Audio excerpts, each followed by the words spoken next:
وہ بھی حقائق سازشی اب سمجھ آ گئی ہے. ایسے نہیں ہم کہتے تھے یہ JIT کا سلسلہ نہیں, یہ PTI کا نامہ ہے, عمران نامہ.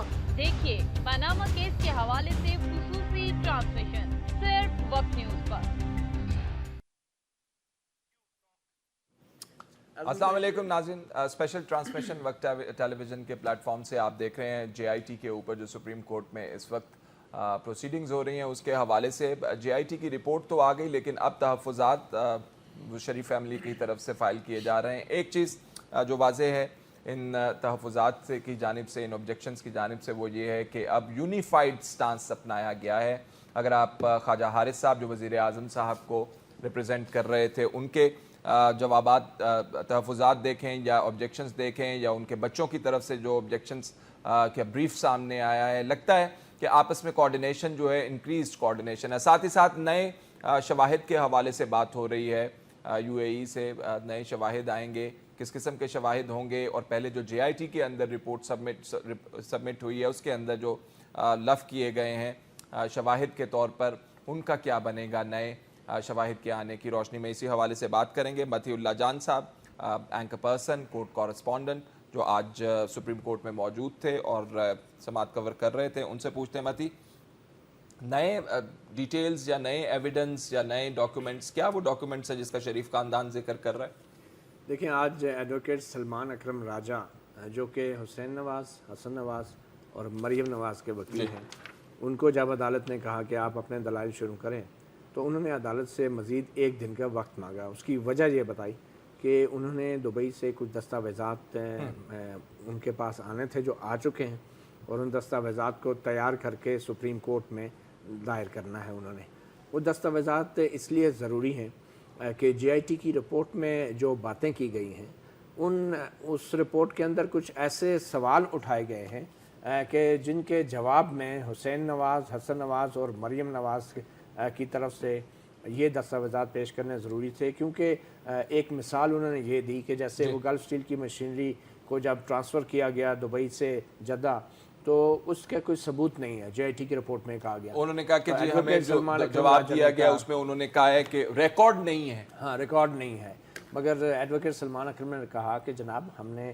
ریکارڈ بالکل تھا اور ہم نے منگوا بھی لیا ہے, اور وہ JIT کی رپورٹ میں یہ جو سوال اٹھایا یہ غلط ہے. اسی طرح اور بہت سارے ایسے معاملات ہیں جو کہ JIT سے متعلقہ ہیں, اور JIT کے کنڈکٹ کے حوالے سے بھی ہم خبریں سن رہے ہیں کہ جیسے جو واجد ضیاء صاحب جو JIT کے سربراہ تھے, ان کے کزن کی جو فرم ہے راجہ اختر کی, وہ فرم بھی جو ہے وہ ان ایکٹیو فرم ہے. وہ کچھ اطلاعات کے مطابق شاید وہ گھر سے بیٹھ کے چلاتے ہیں, تو اس بات کا امکان ہے کہ اس فرم کی کریڈیبلٹی کے حوالے سے بھی شاید کچھ دستاویزات ہوں. اور پھر چند دوسرے دستاویزات جو کہ JIT کی جو فائنڈنگز ہیں ان کو کنٹرڈکٹ کرتے ہوں گے.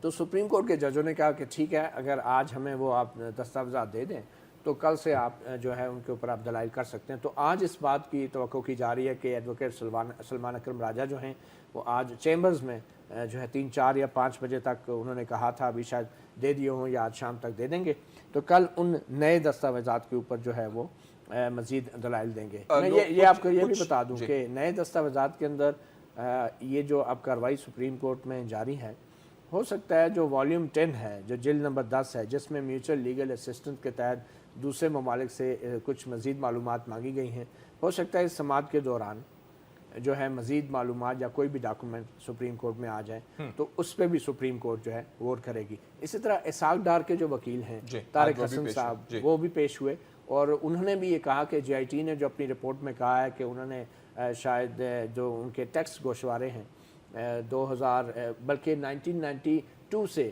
آنورڈز کے, وہ انہوں نے جمع نہیں کرائے. کوئی 8-10 سال کے وہ ٹیکس گوشوارے بالکل بیسک وہ مسنگ ہیں.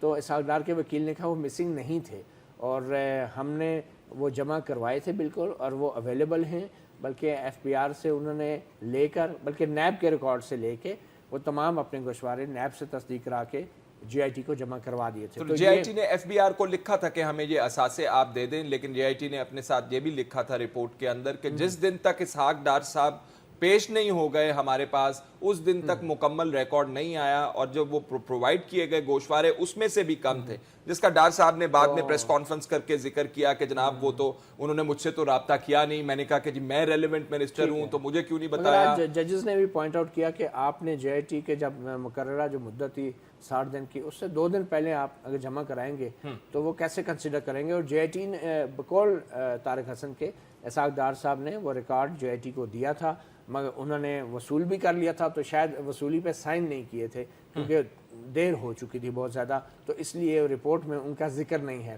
اب جو ہے سپریم کورٹ نے کہا ہے کہ طارق حسن جو ہیں وہ بھی ایک مکمل دستاویزی ریکارڈ جو ہے وہ کل تک سپریم کورٹ میں انہیں جمع کرایا۔ ڈار صاحب کا اور ان کے بیٹے کا اور ان کے بھانجے کا، شاید بیوی کے بھانجے کا ذکر کافی آیا ہے۔ ہل میٹل کے اندر آج کہا جا رہا تھا کہ ڈار صاحب کے بیٹے کو، علی ڈار صاحب کو بھی ٹرانزیکشنز ہوتی رہی ہیں اس کے اندر، ہل میٹلز میں سے۔ اب ڈار صاحب کا کافی رول حدیبیہ کے اندر خود ہیں، ہل میٹل کے اندر بیٹے کا نام آ رہا ہے کہ وہ بھی ٹرانزیکشنز کرتے رہے ہیں، ان کے بیوی کے بھانجے ہیں، ان کو JIT نے بطور وٹنس بلایا تھا، نہیں اپیئر ہوئے۔ تو یہ حدیبیہ والا معاملہ آپ کو لگتا ہے ڈار صاحب کے گرد بھی دوبارہ سے تنا جی ہاں، آج اس پہ تفصیلی بحث ہوئی، اور خاص کر حدیبیہ والے کیس میں جو ڈار صاحب نے اپنا وعدہ معاف گواہ کے طور پہ جو بیان دیا تھا اس کے اوپر کافی سوال اٹھائے گئے، اور طارق حسن نے یہ کہنے کی کوشش کی کہ حدیبیہ پیپر مل کیس جو ہے وہ کریش ہو چکا، وہ بند ہو چکا، اور اس کو دوبارہ ری اوپن نہیں کیا جا سکتا، اور اس کا براہ راست اس سے کوئی تعلق نہیں، جس پہ جسٹس اعجاز الاحسن نے ان کو پوائنٹ آؤٹ کیا کہ اس کا تعلق بنتا ہے، کیونکہ یہ وہ پیسے ہیں جو مبینہ طور پہ خود ڈار صاحب کے اعترافی بیان کے مبینہ طور پہ اعترافی بیان کے مطابق یہ مختلف اکاؤنٹس میں یہ پیسے ٹرانسفر ہوتے رہے ہیں، رسپونڈنٹ نمبر 1 نواز شریف کے نام پہ اور دوسرے جو رسپونڈنٹ ہیں ان کے نام پہ، تو اس لیے ہل میٹل کمپنی کیسے اسٹیبلش ہوئی اس کے حوالے سے بھی جو ہے یہ بیان ڈار صاحب کا بڑا امپورٹنٹ ہے، کیونکہ یہی وہ ذرائع ہیں بظاہر جن کے تھرو جو ہے یہ لندن کی پراپرٹیز بھی خریدی گئی ہیں، تو JIT کا جو مینڈیٹ ہے اس سے جو ہے ڈار صاحب کے بیان کی جو ہے لنک بنتا ہے، جو کہ طارق حسن ایڈوکیٹ کہہ رہے تھے کہ شاید نہیں بنتا۔ کھولنے یا نہ کھولنے کے حوالے سے سپریم کورٹ کی طرف سے کوئی رائے؟ جی ہاں، حدیبیہ کے کیس کے اندر جو اسحاق ڈار صاحب کا وعدہ معاف گواہ کا جو بیان تھا، جسٹس اعجاز افضل صاحب کا یہ رائے تھی کہ جب وہ کیس بند بھی ہو گیا، یا وہ اس بیان کو جب منسوخ کر دیا گیا ہائی کورٹ کے حکم پہ، تو پھر وہ وعدہ معاف گواہ تو نہیں رہے، وہ پھر شریک ملزم بن گئے، کیونکہ وہ بیان کو ختم کیا گیا تھا، تو پھر بطور شریک ملزم تو ان کے خلاف کارروائی ہوئی نہیں۔ اگر وہ ڈکلائن کرتے ہیں یا کہتے ہیں کہ یہ میں اس بیان کو نہیں مانتا تو وہ ملزم بن جاتے ہیں پھر؟ obviously وہ جو بیان دیا گیا تھا ان کو وعدہ معاف گواہ بنا کر تو ان سے وہ اعترافی بیان لیا گیا تھا۔ ڈار صاحب کہتے ہیں مجھ پہ تشدد کیا گیا، زبردستی کی گئی، دباؤ کی حالت میں بیان لیا گیا، اور بعد میں وہ بیان کو ہائی کورٹ کی طرف سے کینسل بھی کر دیا گیا، منسوخ کر دیا گیا تھا، مگر جب وہ بیان ختم ہو گیا تو پھر اس کے بعد ان کی حیثیت جو ہے وعدہ معاف گواہ کی نہیں رہی، اور پھر جب وعدہ معاف گواہ کی نہیں رہی تو وہ پھر باقی ملزمان کے ساتھ شریک ملزم بن گئے، ان کے خلاف مقدمہ چلا ہی نہیں۔ جب مقدمہ چلا ہی نہیں تو بند ہونے کا کوئی سوال پیدا نہیں ہوتا، اس لیے اس مقدمے کو دوبارہ دیکھا جا سکتا ہے۔ یہ ایک مطلب ایک موقف تھا، اور ایک موقف کس کی طرف سے آیا؟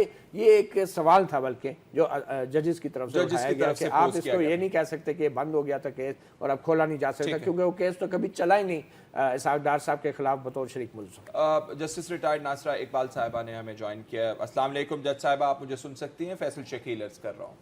وعلیکم السلام۔ جج صاحبہ، نئے ایویڈنسز دینے کی بات ہو رہی ہے، سپریم کورٹ کہہ رہا ہے کہ آپ اتنے ایکسٹینسو جو ایویڈنسز ہیں وہ ہمارے پاس لے کر آ رہے ہیں اسٹیج کے اوپر، آپ یہاں پہ ہمارے سامنے کیس رکھنا چاہتے ہیں یا ٹرائل کورٹ کے سامنے رکھنا چاہتے ہیں؟ آپ کیا چاہتے ہیں؟ کیا کہہ رہے ہیں سپریم کورٹ؟ کیا سمجھ آ رہی ہے آپ کو؟ جہاں تک تو رسپونڈنٹ نمبر 1 نواز شریف صاحب کا سوال ہے، تو ان کا جو تھا دفاع یا جو بھی وہ عدالت میں کہنا چاہتے تھے یا پیش کرنا چاہتے تھے، وہ خواجہ حارث کی تو ختم ہو گئی ہے آج صبح تمام دلائل، اور انہوں نے جو سب سے پہلی بات، ایک تو ٹیکنیکل آبجیکشن کرتے رہے وہ JIT پہ، اور اس کے بعد انہوں نے کہا کہ جو کاغذات انہوں نے یہاں پہ لگائے ہوئے ہیں یہ انہوں نے کنفرنٹ ہی نہیں کیا پرائم منسٹر کو، یا اس کے بارے میں ان کو سوال جواب کرنے کا موقع نہیں دیا۔ تو اس پہ جج صاحبان نے یہ فرمایا کہ آپ یہاں آئے ہوئے ہیں، جو بھی آپ کہنا چاہتے ہیں کہہ دیں۔ پھر ان کو کاغذات سے کنفرنٹ بھی کیا گیا، اور بہت ساری ایسی چیز تھی جن کا ان کے پاس کوئی جواب ہی نہیں تھا، مثلا یہ جو پرائم منسٹر نے اقامہ لیا ہوا تھا اس کے بارے میں کچھ نہیں تھا. جو فرم جو تھی کیا میٹلز یا جو دوسری تھی ایک اور کیپٹل, اس میں ان کی چیئرمین شپ جو تھی وہ بھی انہوں نے انکار نہیں کیا, اور اس میں یہ بھی تھا کہ 10,000 درہم 2014 تک ڈرا کرتے رہے ہیں. جو انہوں نے کہا کہ یہ نہیں ڈرا کیے, کاغذ پہ ہی تھا, لیکن وہاں پر تو ایک لا ہے کہ اگر وہ اس طرح کسی کا ہو سیلری اس میں دی گئی تو پھر بینک اکاؤنٹ ہونا چاہیے اور یہ ایویڈنس آنی چاہیے کہ یہ وہاں پہ ڈپازٹ ہوا ہے. اب یہ جو ساری باتیں ہیں یہ تو انڈسپیوٹڈ ہو گئی نا, کیونکہ انہوں نے ان کو ایکسیپٹ کر لیا. تو یہاں پہ 90 پریسیڈنٹس ہیں جہاں سپریم کورٹ نے خود ڈسکوالیفائی کیا ہے لوگوں کو, پارلیمنٹیرینز کو موسٹ آف دم. جسٹس صاحبہ متی اللہ جان, میں اسلام آباد اسٹوڈیوز میں ہوں. متی اللہ جان, میں خود سپریم کورٹ کی گئی اور وہ اس کو ریبٹ نہیں کر سکے, اور وہ پبلک ڈاکیومنٹس تھے, کسی اور ملک سے آئے ہوئے بھی جو ویریفائڈ تھے. تو there is a rebuttable presumption that they are correct and they are valid. اب جب انہوں نے ریبٹ ہی نہیں کیا تو ان کی تو ویلیڈیٹی جو ہے وہ پریزمپشن جو تھی وہ ثابت ہو گئی کہ ٹھیک ہے. تو میرا خیال ہے اس میں اب جو لے کے آ رہے ہیں ایویڈنس سلمان راجہ, یہ تو ان کے صاحبزادوں کے اور صاحبزادی کے متعلق ہے نا, تو یہ براہ راست نواز شریف کے ساتھ تو متعلق ہے ہی نہیں. ان کی تو ختم ہو گئی بات وہ جو انہوں نے کیا خواجہ حارث نے. تو میں سمجھتی ہوں کہ عدالت کے پاس اتنا ہے مواد کہ وہ جو بھی فیصلہ کرنا چاہیں تو کر لیں اس پہ فیصلہ. ان کی جو ایلیجیبلٹی یا ڈسکوالیفیکیشن کے 62-63 والا معاملہ ہے. باقی جو کرمنل اوفینسز مبینہ طور پہ ہیں وہ تو آبویسلی ریفرنس ہوگی, کسی ٹرائل کورٹ میں جائیں گے اور وہاں اگر ٹائم کی ایک پابندی لگائی جائے, اور یقیناً لگائے گی سپریم کورٹ بھی, تو یہ تو 10-10 12-15 سال دفن ہو جاتے ہیں جب ریفرنسز جاتے ہیں, کیونکہ سب اداروں کے ہیڈ بھی تو انہوں نے لگائے ہوئے ہیں, اور جو ان کے ساتھ دوسرے تھے دی ادر پارٹی, تو جس کی باری آئی انہوں نے سارے دفن کر دیے. تو unless they are time bound and they are bound to present the result to the supreme court, تو یہ پھر وہاں بھی ریفرنسز جو ہیں آگے تو نہیں چل سکتی. ٹھیک. جج صاحب, آپ نے کہا ٹیکنیکل نیچر کی آبجیکشنز خواجہ حارث صاحب نے کی. خواجہ حارث صاحب کا یہ کہنا کہ جے آئی ٹی نے جب نیا ایویڈنس کولیکٹ کیا اس میں جو وٹنسز بلائے گئے شریف خاندان کے افراد, ان کو کنفرنٹ نہیں کروایا, ان کو شیئر نہیں کیا, اوکاما والی بات بھی کنفرم نہیں ہوئی. تو یہ وہ کہتے ہیں کہ یہ ضروری چیزیں تھیں on part of an investigation. وہ تو صرف انویسٹیگیشن ٹیم تھی. جی, تو سپریم کورٹ کے جج صاحبان نے یہاں تک بھی کہا کہ جی آپ ہمیں بتا دیجئے, ہم آپ کو کنفرنٹ کر رہے ہیں, why don't you tell us, جو بھی آپ کہنا چاہتے ہیں, جو آپ کے پاس ہیں دلائل وہ ہمیں پیش کر دیں. جب ان کو موقع تھا تو this is just like a police چلان, انویسٹیگیشن ہوئی ہے, انویسٹیگیشن کے ساتھ court does not have to agree. The court can accept or reject whatever has been brought before them, and to accept or reject it, they give a chance to the party against whom these things are raised کہ جی آپ صفائی پیش کر دیں. اب جو وہ پیش کر سکتے تھے خواجہ حارث صاحب تو انہوں نے تو کر دیے. اب یہ جو آ رہے ہیں سلمان صاحب آج شام کو کہتے ہیں کاغذ ڈپازٹ کروں گا, یہ کروں گا, 1.5 سال سے پتہ نہیں وہ کاغذ جو تھے وہ کہاں تھے اور کہاں سے ایک دم نمودار ہو گئی. جے آئی ٹی کے جواب میں لیکن جہاں تک کے تعلق ہے جے آئی ٹی کے جو تھے انہوں نے پیش کیے ہوئے ڈاکومنٹ, ان کے بارے میں تو ان کو سوال کر چکی ہے عدالت. اور اس پہ وہ ساری بات آ گئی اقامہ کی جو پرجری کی, میاں صاحب نے جو وہاں پارلیمنٹ میں کچھ اور کہا اور کورٹ میں کچھ اور کہا, تو یہ ساری باتیں تو ان کے سامنے ہی ہے نا. آپ کہہ رہی ہیں یہ ڈسکوالیفیکیشن کی طرف معاملہ جا رہا ہے, یہ تو عدالت نے فیصلہ کرنا ہے. میں نے صرف یہ کہا کہ I would not want to pass any observation on that because this is the prerogative of the court. سوال تو یہ ہے کہ ان کی جو بھی ڈیفینس تھا یا ان کو سننے کا موقع, اور بہت موقع دیا, 3-4 دن بات چل رہی ہے, تو وہ سن چکے ہیں. تو جو انہوں نے فیصلہ کرنا ہے میاں صاحب کے بارے میں, اس کے اوپر تو جو بھی ان کے پاس دلائل آنے تھے وہ آ ہی, so they are in a position to pass a judgment either way. Justice Nasira Iqbal صاحبہ, بہت بہت شکریہ آپ کے قیمتی وقت کا. جسٹس ناصرہ صاحبہ کہہ رہی تھی, انڈیکیٹ تو یہی کر رہی تھی کہ بہت سارا مواد موجود ہے ریکارڈ کے اوپر جس کی بیس کے اوپر ڈسکوالیفیکیشن کا فیصلہ کیا جائے گا. تو آج انہوں نے کہا بھی ہے کہ ہم دیکھیں گے ریکارڈ اگر بنتا ہوا تو ہم فیصلہ کریں گے. فیصل, آپ بھی کورٹ رپورٹر ہیں, میں بھی کورٹ رپورٹر ہوں. ہم نے اس کیس کو خود عدالت کے اندر کھڑے ہو کے سنا ہے, دیکھا ہے, نوٹ کیا ہے, رپورٹ کیا ہے, اس پہ تجزیے بھی کیے, پروگرام بھی کیے ہیں. سب سے بڑی جو ایک پرابلم اب سامنے آ رہی ہے وہ یہ آ رہی ہے کہ